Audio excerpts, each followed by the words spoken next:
क्या भारत जैसे धर्मनिरपेक्ष देश में सरकार के खर्चे पर लोगों को धार्मिक शिक्षा दी जानी चाहिए? असम की सरकार ने आज एक बड़ा फैसला लेते हुए असम के 1281 मदरसों को स्कूलों में परिवर्तित कर दिया। इसका मतलब यह है कि अब इन मदरसों का पाठ्यक्रम भी बाकी के सामान्य स्कूलों के जैसा हो जाएगा और इन मदरसों में बच्चों को कुरान और धर्म से जुड़े विषयों के बारे में नहीं पढ़ाया जाएगा। असम की सरकार ने वर्ष 2021 में एक नया कानून बनाकर राज्य के सभी मदरसों को बंद करने और इन मदरसों को सामान्य स्कूलों में तब्दील करने के लिए कानून बनाया था और इस कानून को गुवाहाटी हाईकोर्ट में चुनौती भी दी गई थी, लेकिन बाद में हाईकोर्ट ने इस कानून को सही मानते हुए अपना फैसला सुनाया, याचिका को रद्द कर दिया और इसके बाद यह मामला सुप्रीम कोर्ट तक भी पहुंच गया था।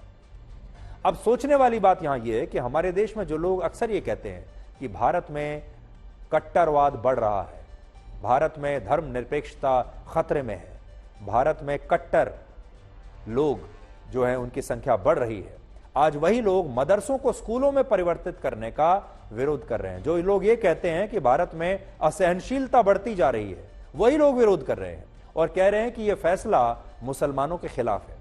लेकिन असम के मुख्यमंत्री हिमंता बिस्वा शर्मा ने यह सवाल पूछा है कि जब भारत एक धर्मनिरपेक्ष देश है तो फिर यह कहां तक उचित होगा कि सरकार अपने खर्चे से मदरसों में बच्चों को धार्मिक शिक्षा उपलब्ध कराए।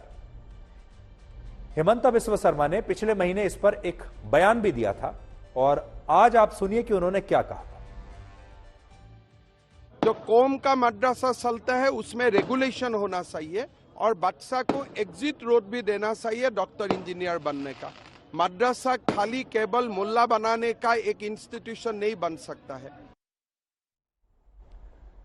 आज जो लोग असम में मदरसों को स्कूलों में तब्दील करने का विरोध कर रहे हैं, उन लोगों को हम बताना चाहते हैं कि इन्हीं में से एक मदरसे पर पिछले साल असम की सरकार ने बुलडोजर चलाया था, क्योंकि इस मदरसे का इमाम और यहां पढ़ाने वाले शिक्षक समेत कुल 37 लोग आतंकवादी संगठन अल कायदा के लिए काम कर रहे थे।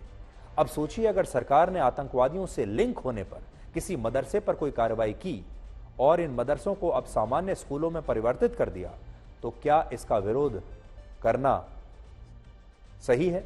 क्या इस पर जो लोग आपत्ति कर रहे हैं, क्या वो सही है? लेकिन अभी भी लोग इस पर राजनीति करने से चूक नहीं रहे हैं। बड़ी बात यह है कि जो स्कूल है, जब आप अपने बच्चों को स्कूल में भेजते हैं तो स्कूल बच्चों को क्या बताता है, क्या पढ़ाता है और बच्चे क्या बनते हैं। स्कूल बच्चों को शिक्षा देता है ताकि ये बच्चे आगे चलकर बड़े बड़े सरकारी अधिकारी बने, ये बच्चे वैज्ञानिक बने, ये बच्चे डॉक्टर बने, ये बच्चे इंजीनियर बने। ये होता है स्कूलों में। लेकिन अगर आप मदरसे में किसी बच्चे को भेजते हैं तो वो बच्चा क्या बनता है, कम से कम डॉक्टर, इंजीनियर या वैज्ञानिक तो नहीं बनता, कुछ और ही बनता है। इस पर जो है एक गंभीर विचार करने की आवश्यकता है कि पढ़ाई से कोई दिक्कत नहीं। अगर मदरसों में भी सिर्फ पढ़ाई होने लगे और धार्मिक शिक्षा को बंद कर दिया जाए, बच्चों का ब्रेन वॉश करना बंद कर दिया जाए, तो कोई दिक्कत नहीं है। लेकिन ऐसा हो नहीं रहा।